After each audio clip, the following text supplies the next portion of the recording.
Yeah, hi guys. I'm relatively new to the Midlands LabVIEW user group, so it's a privilege to be here, or rather not here, among cool people. I'm giving a presentation really on some ideas that I've put together around handling data, and I thought I could improve it by putting a pun in the title, and that might make it slightly more popular.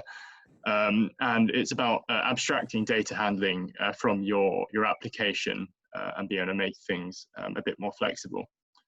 So in terms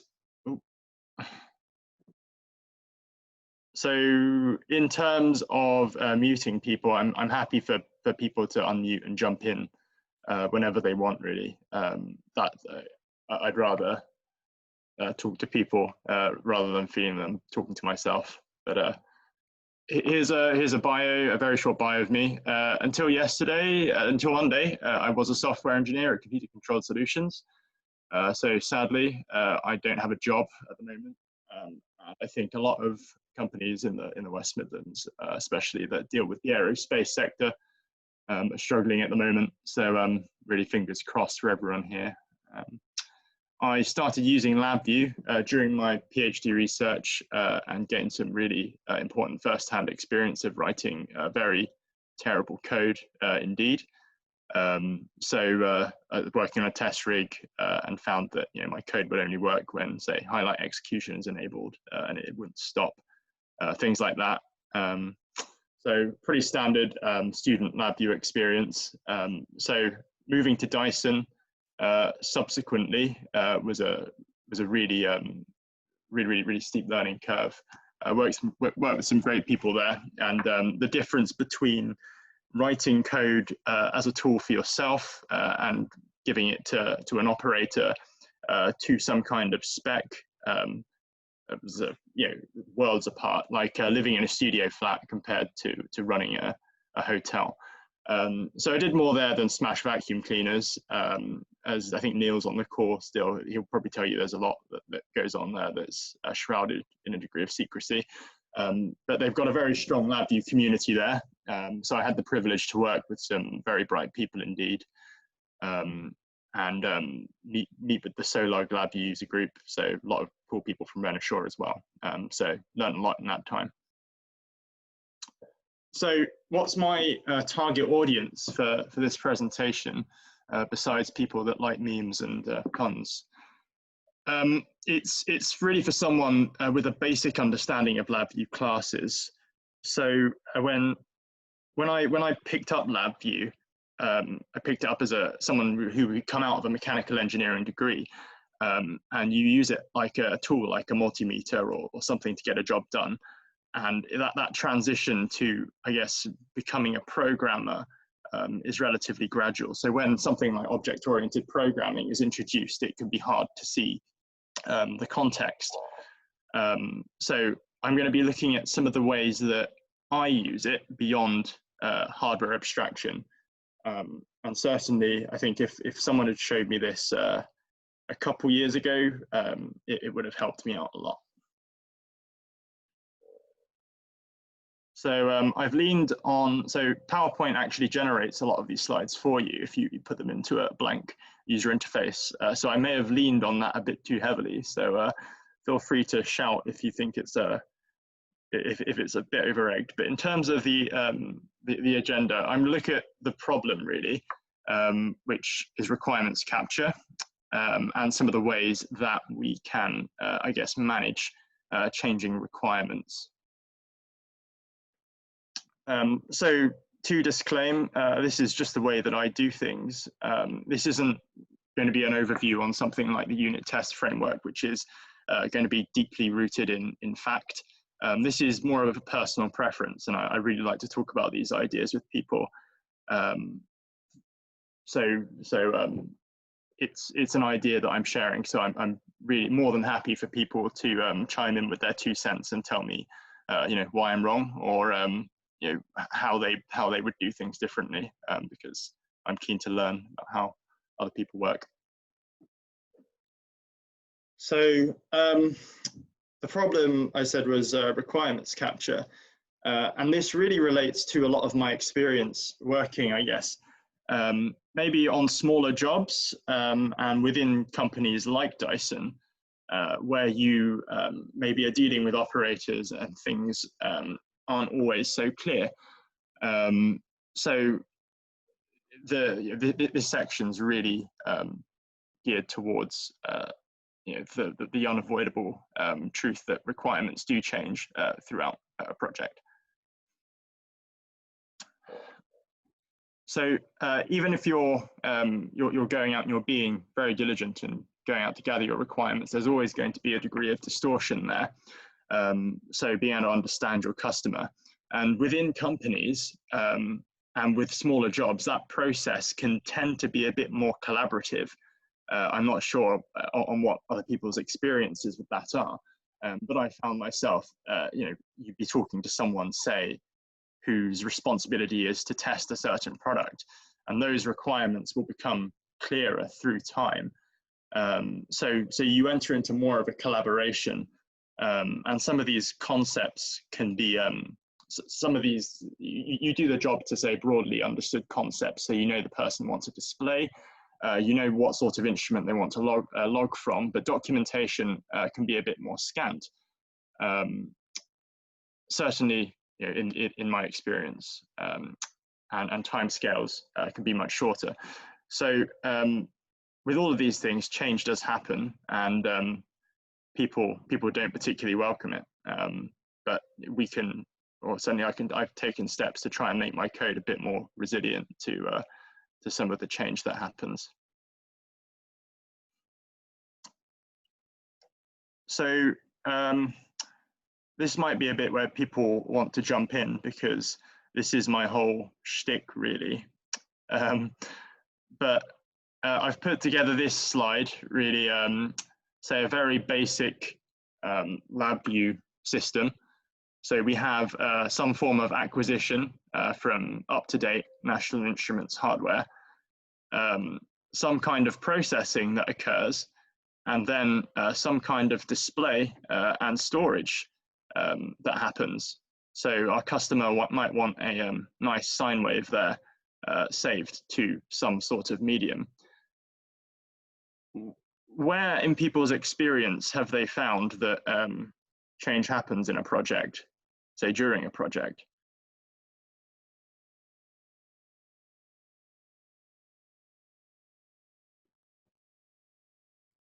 Okay. I think all right, Chris. I think it can be around the data, because sort of channels might get added, or the way you're going to control things, something changes, or some protocol changes between the device, or the device doesn't physically work how they expect, so they need to change it, and that then has some change on something else. So yeah, I think it comes down to input sometimes. Okay. Yeah, I mean that's really. Hi Ingram, sorry, I was just going to add my two penneth worth to that as well. Okay. It's Craig from Cooper Technology again.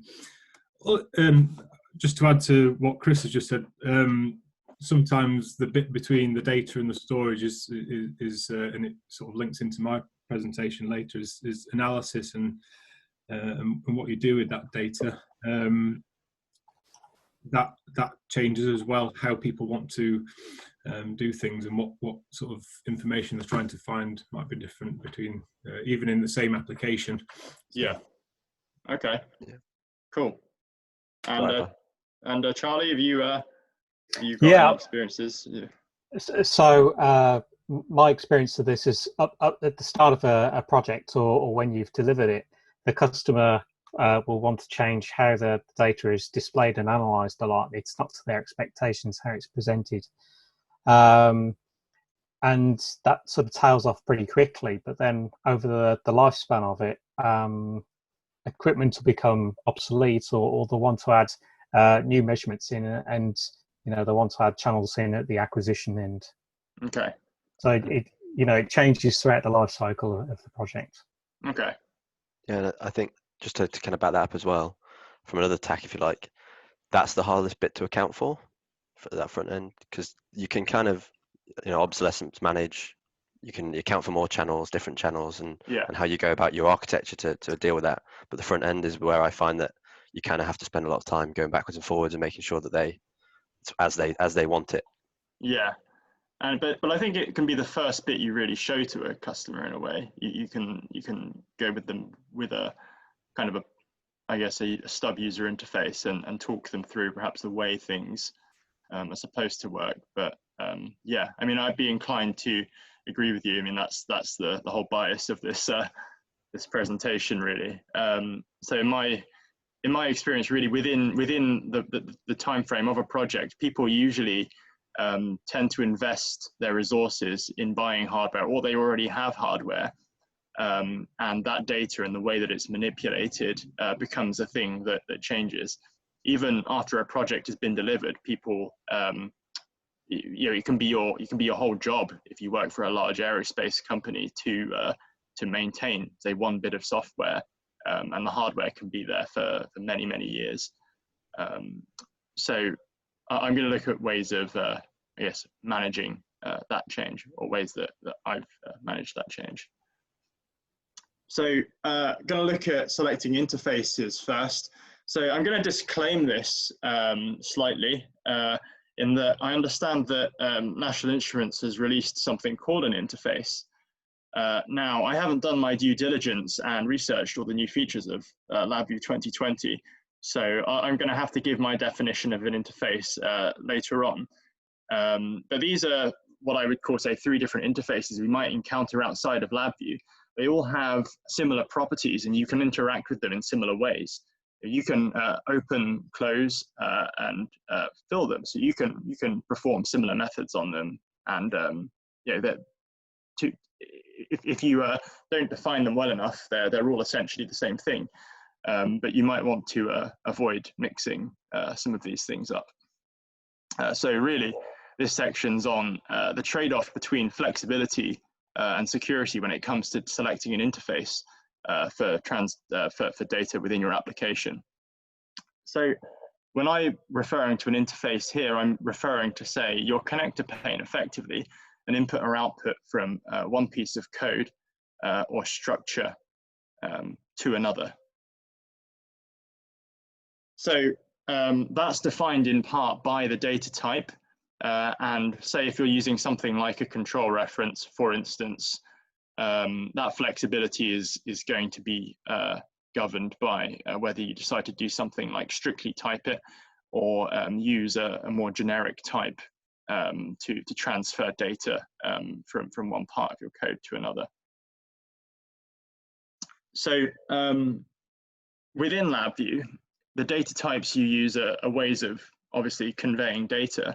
So you may have a piece of code that, I don't know, generates the number 3, for example, and that 3 is just an idea, and you pick a data type that's most appropriate to move it from one piece of your application to another. You could pick a double, you could put that inside an array, you could use a Boolean array to convey the idea of the number 3.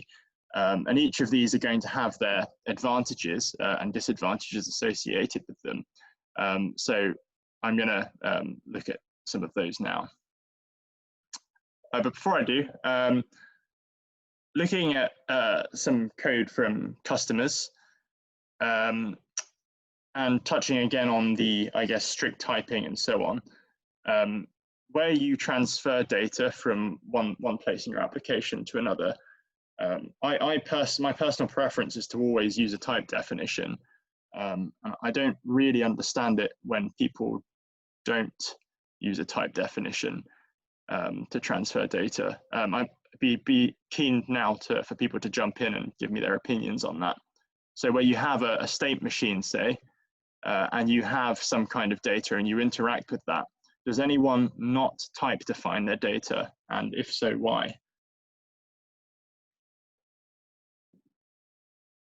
Is there an instance, say, where you would choose not to type define your data? Sorry, go on, sorry. No, it's okay, carry on, I'll jump in later. I was just going to say, I guess the only time I wouldn't type def something is if I thought that it was going to be internal to a function. Yes. But yeah. So yeah, I'd actually be inclined to, after, I guess, looking at some of the coding challenges, that's probably the only instance I could personally think of that where you wouldn't want to.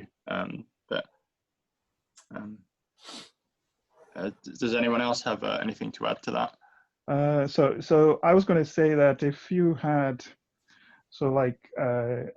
communication over TCP or something like that, then you would want to disconnect it. I mean, if you were serializing it in the strings, so that's one place where you don't want to do that. Sure. And if you have actor systems where you don't want to couple two modules, that's when. Okay. So that's more about, I guess. So that's yeah. So that's a good example. So you're effectively decoupling two things because you don't want say your system and your say your, I guess, host referencing the same type definition. Yeah, I mean, so which means that, I mean, you can then have independent map modules which you could sort of place from, take from one place to the other, and reuse and that kind of thing. So. Okay. I was going to say I've run into things like that before, and what I tend to do is I still use type def. Like, say for example, I've got a RTVC and a normal VC, and talking between them with network screens. Like, I'd make a common library and put my type defs in that, and then have it live in both of them. Okay. It takes a lot of thinking about, Yeah. Okay. So this also goes back to design of an actor. So for example, I mean, you can't expect an actor to sort of behave in the way that you expect it to. I mean, so you can send a request, and hopefully the actor will respond with an answer which is favorable to you. But the thing is, I mean, when you come to design of an actor, that's what you would think, to say that, okay, I can request. I mean, and what happens is. Okay.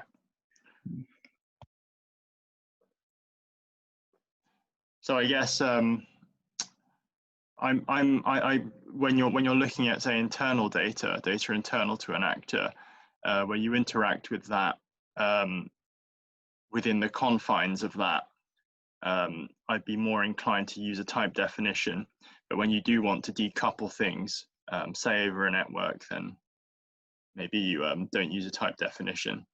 So with the example that I've given, typically if you are creating a new data type that you are going to reuse and interact within a process or an actor, I'd always be inclined to type define it, purely just because once you have to interact with it more than once, any changes to that are going to be a time saver.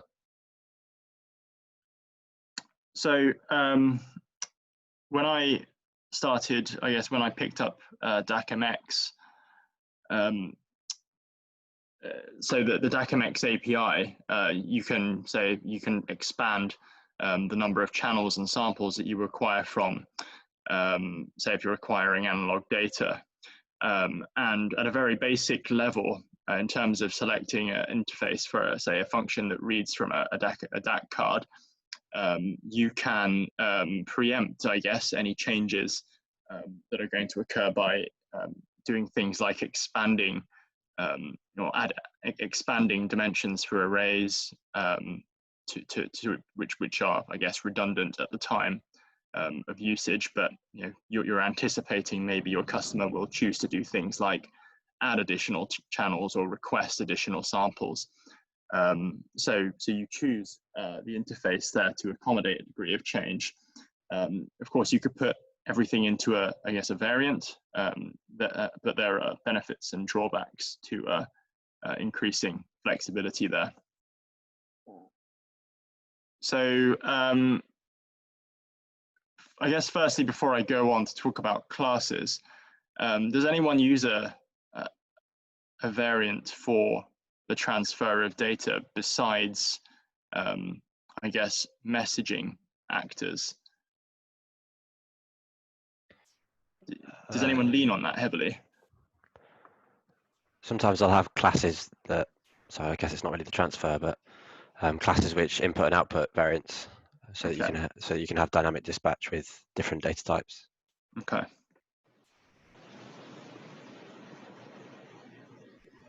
tend to use them if I'm like writing a cluster to a database using a variant.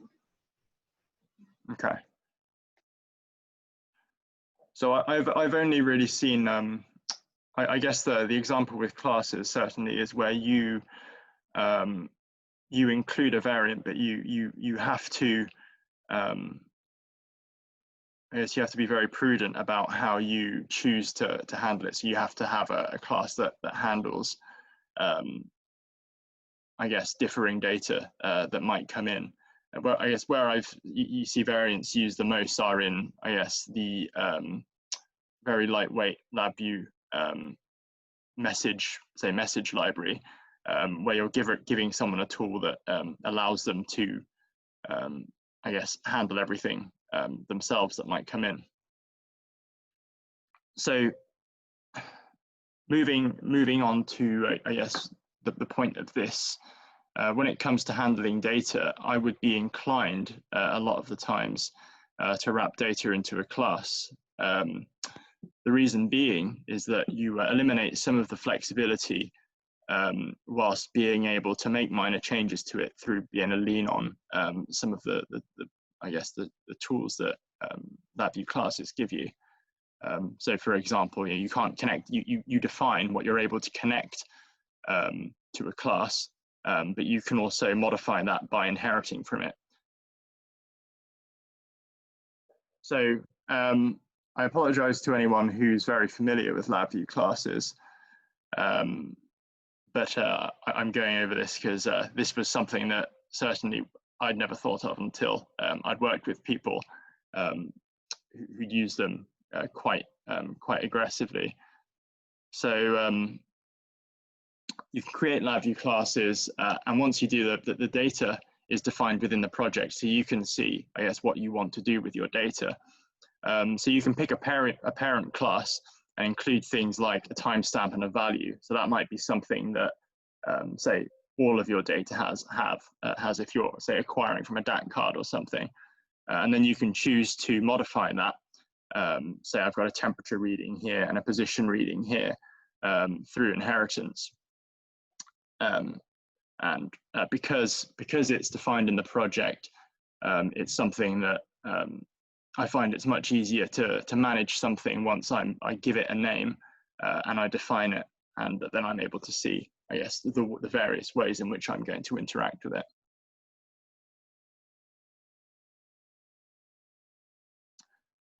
So I'm going to give a very brief demonstration now, if I can.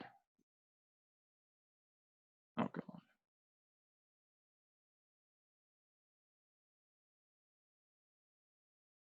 And once I figure out how to minimize Zoom.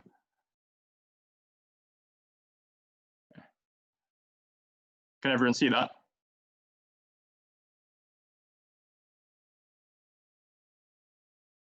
Can see your presentation still, Ingram. Yeah. Oh, really? Yeah. No.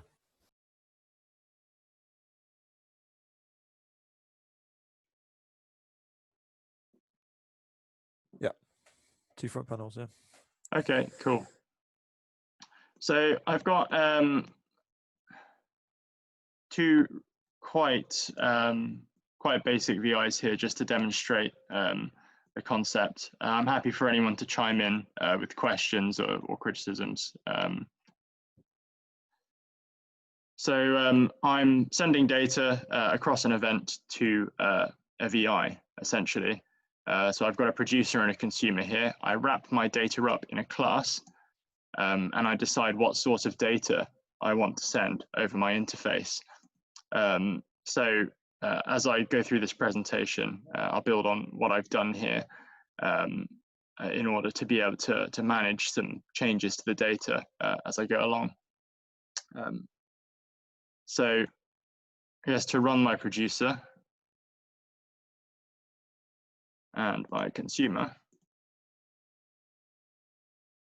I can send data across to my user interface. So this would be, I guess, this is a very basic simulation of how I might start to design a project. So I've got something that creates data and I'll have various elements in a user interface that might be in subpanels, and I subscribe to events that are coming through.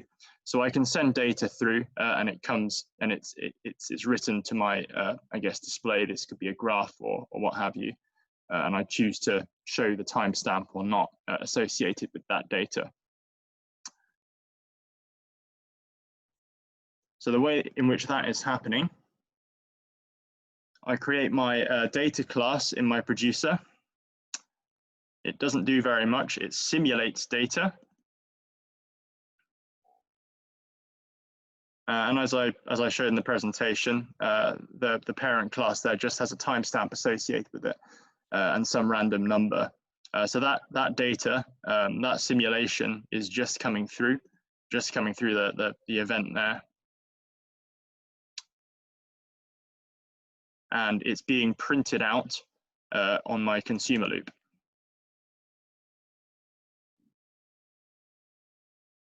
So I've just realized that these windows are flicking around really quickly. Would anyone like me to go through that again more slowly? Because I'm afraid I might have lost people there. It's all good from my perspective. Okay. Yeah, I think speak for everybody. So I'm able to. Oops, sorry, my Zoom bar's moved. So I'm able to send my data over this interface, this parent data, and just do a print, say, because that seems like a relatively generic operation you might want to perform on data. You know, that could be to a display, which I've used, or it could be to a file. You could be using that within a function that logs data. So if you want to make a minor change to that, you could make that change within the overall structure of your application. So you could start modifying things at the top level of your application, but I would be disinclined from doing that. And because you're using LabVIEW classes, you can then start modifying things by using inheritance.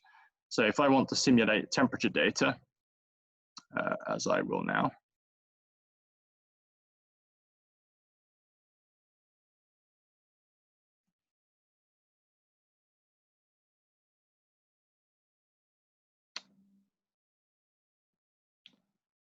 so I can send temperature data through to my application. And again, I can choose to show the timestamp associated with that.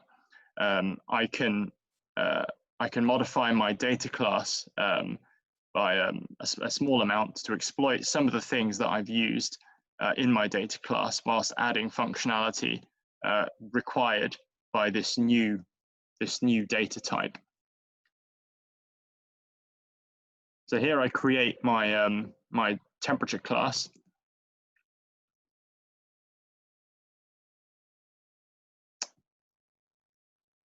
And I'm able to use the functionality previously. So I still want a timestamp associated with my new temperature reading. So that's getting bundled in there. I'm still getting a random number coming in just as random data. But in the child method, I then write I guess a number that better represents temperature to me there. So that's an example of, I guess, where my temperature data would be written.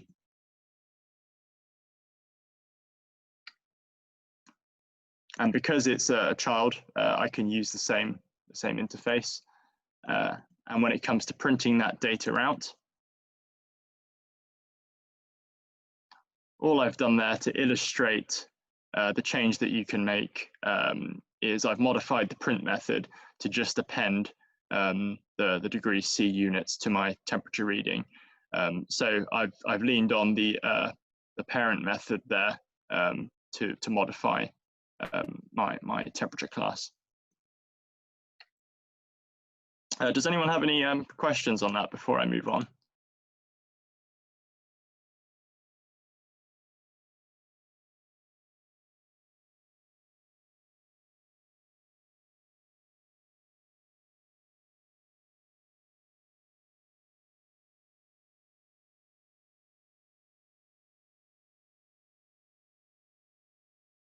So can you see the presentation again now? Yep. Cool. So that was, I guess, a short demonstration on how you can, I guess, make minor changes to your data through using inheritance. So something I found that is quite useful for cleaning up the top level of your VI, the top level of your application. So you can have an application or an actor that performs certain actions and doesn't have to, I guess, interact directly with the data, which is quite useful. So I'm going to look now at isolating data handling and define that a bit. So I've stolen this image from I guess, a well-known meatball outlet that also sell furniture. So you may have data in your application. In fact, I expect you do have data. And that you may acquire that data from some source, and it may or may not mean anything to you. So like this flat pack furniture, I get my data in an abstract form, and I have to perform a range of different operations on it before it's useful to me. And being able to define those operations and when those operations occur is important to being able to, I guess, build an application that I guess is a bit more flexible and ultimately actually makes sense. So when it comes to interacting with data, understanding what's required of it is obviously the first step, and being able to break those into sensible operations. So that may just sound like good discipline really when it comes to creating functions and sub-VIs. So I don't tend to use UML too much. Personally, I just use it to document things for my own benefit, especially when things start to get a bit bigger. So this is obviously very small piece of UML, just demonstrating the data parent classes, class and things that inherit from it. But it can help you define, if you are using classes, what data your functions actually, your classes actually have within them, and what operations you want to perform on them. And rather than thinking of like a rush to get from A to B, being able to split the things that you need to do to your data up into discrete operations that you can then reuse. So when it comes to handling data, I like to approach things from what is the least that your design pattern actually needs to know in order to achieve your goals. So I like to keep data in the most abstract format that's practical. So coming back to the IKEA example, the kind of the whole idea of the flat pack furniture, being able to move something from A to B and keeping it in that abstract format, it wouldn't make any sense if you were to, I guess, assemble your data beforehand, assemble your furniture, and then try and move it across your applications. You may have to, you may end up making more work for yourself. So it would be like in the small application that I'm using as a demonstration, if I assembled my string along with the timestamp and started sending that throughout my application, when it comes to doing things like display and logging, I may have to undo those operations, and it may make interaction more difficult. Yeah, again, just drawing a parallel here between the application. I'm using the parent class as that's the most abstract format I can, and just trying to maintain that. So transformation occurs. So the print operation where I format the string, that occurs where it's required and not beforehand, not before any transportation, because I'd end up creating more work for myself. So coming back to the, I guess my initial point really on where you manipulate data, it would be my inclination to remove it, to remove it from the top level, say of your actor or module. Of course, if you are using a class, then a lot of that is handled for you. But that would be my inclination. I don't know what other people's opinions are on that. So here, I've got my dummy process here where I say I update the display and I perform some operation on it. I would argue that update display doesn't need to have that that arithmetic operation there. Is that something people would be disinclined from doing?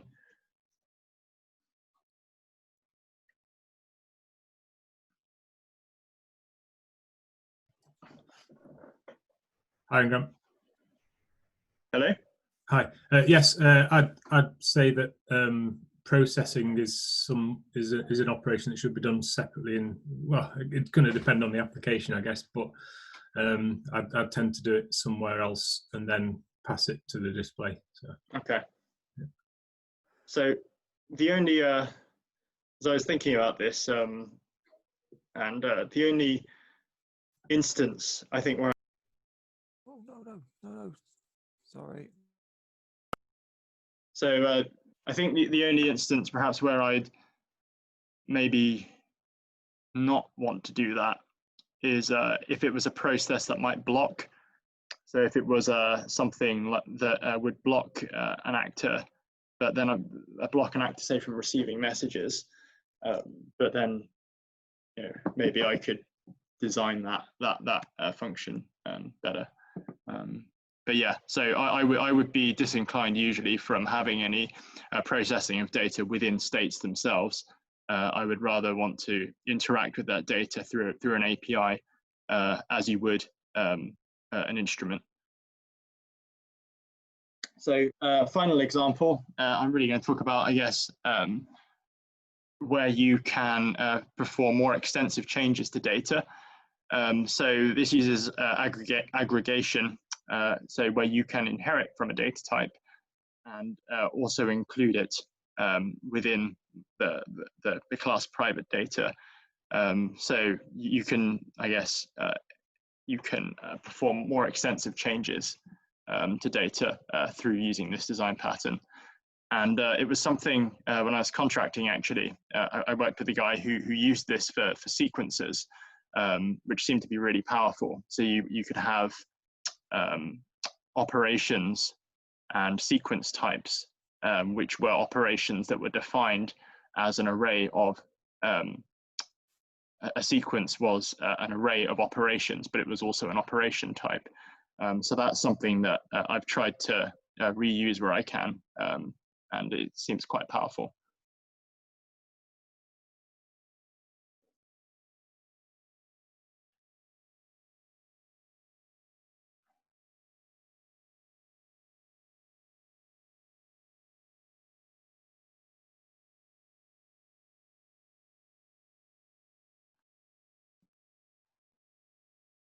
Sorry, I'm just trying to figure out how to share my screen again.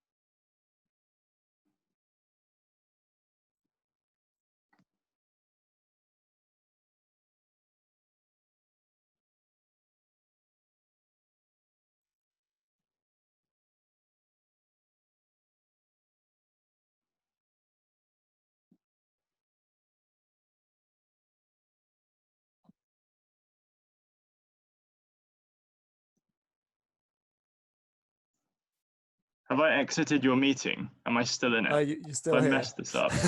Just can't see your screen. Okay. God damn it.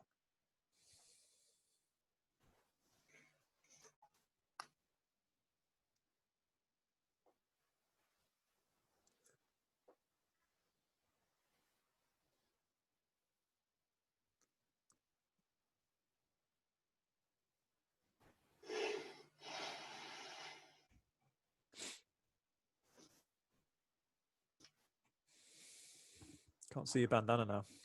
Yeah, it sucks. Yeah.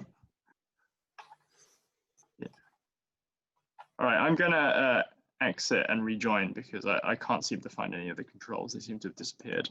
Okay. So you see my excellent tech acumen.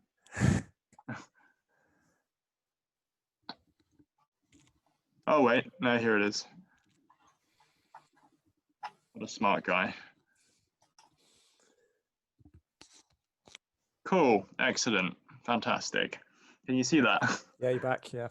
Yeah. Fantastic. To make more extensive changes, I guess, to data that you want to transmit, you can use aggregation. So that's something I touched on very briefly on the previous slide. So I have my producer and consumer here.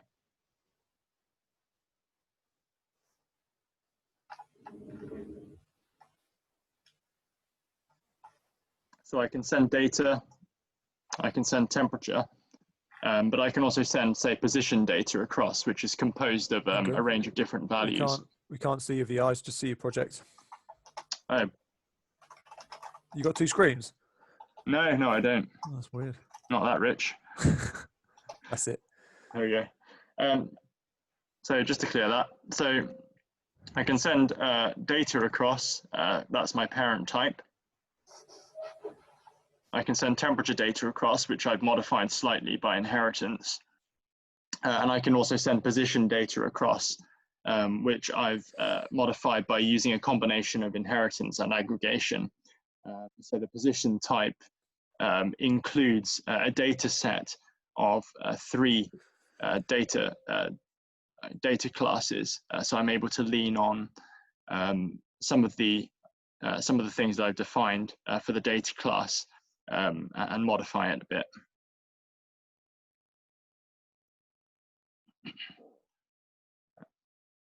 So to show you how I've done that,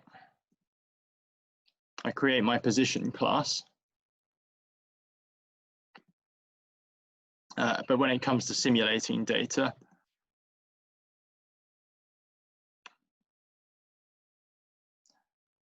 I can then create my data class with simulated data and put that into a data set, which is part of the position child class. And that child class, the position class inherits from data, but also includes data as part of its, I guess, its class private data. So you're able to lean on some of the things that you've defined before, which is quite powerful, especially if you're going to be doing things like building sequences. So within that.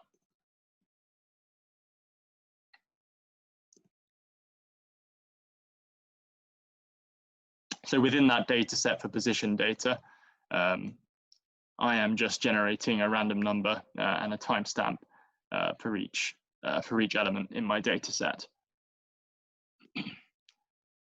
So I've been able to remove those changes from the top level of my, I guess, my producer module. And again, when it comes to handling that data on the other side, I'm able to, I guess, maintain the top level structure of my actors, but restrict the changes to the child classes there. So when it comes to printing the data, I can index through my data set and print that out. So the top level interface remains the same. I can continue to work with this and modify it and run my parent data type and the temperature data types and make modifications by changing and branching off from the data parent class. Does anyone have questions or criticisms of how I've done that? Because I might have done this in a really inefficient way, so it'd be interesting to get some feedback, really. Cool. No news is good news.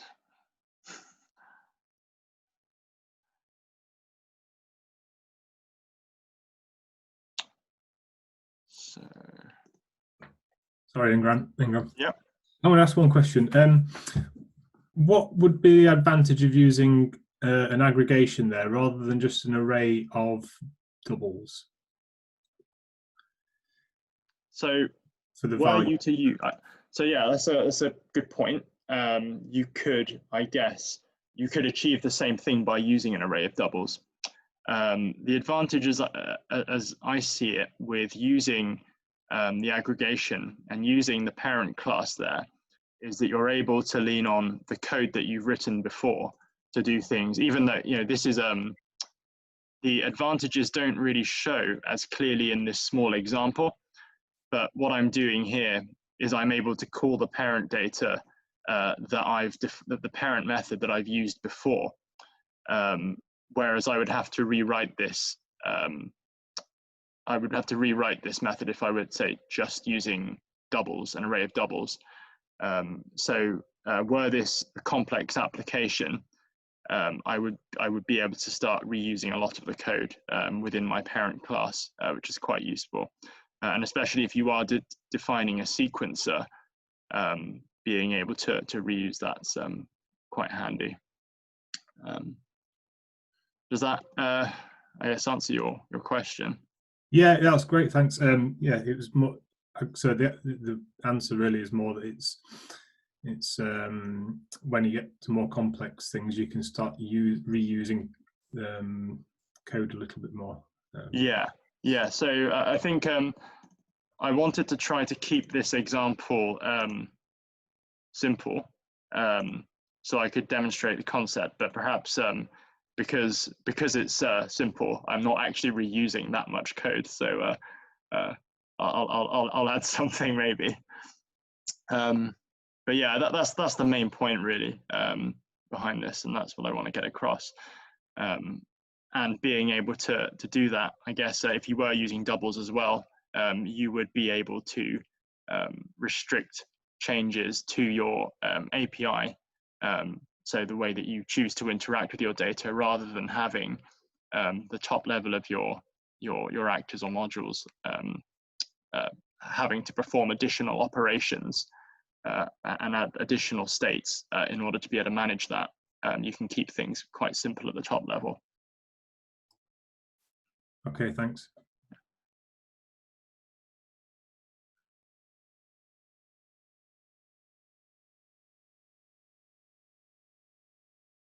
So can you see that again? So basically that's it for my presentation. Any questions? I've decided to make this very broad statement there just to generate, I guess, some discussion. Really, what I've been trying to do is remove any changes from the top level of, I guess, a state machine. So before I started trying to interact with data in this way, when someone requested a change, a lot of the time it would mean adding additional states. And I found that it was perhaps more efficient to start interacting with data through API calls and having, having the top level of modules be, I guess, as simple as possible. But yeah, I don't know what people's thoughts are on that. So apologies if I've waffled a bit. Are there any questions?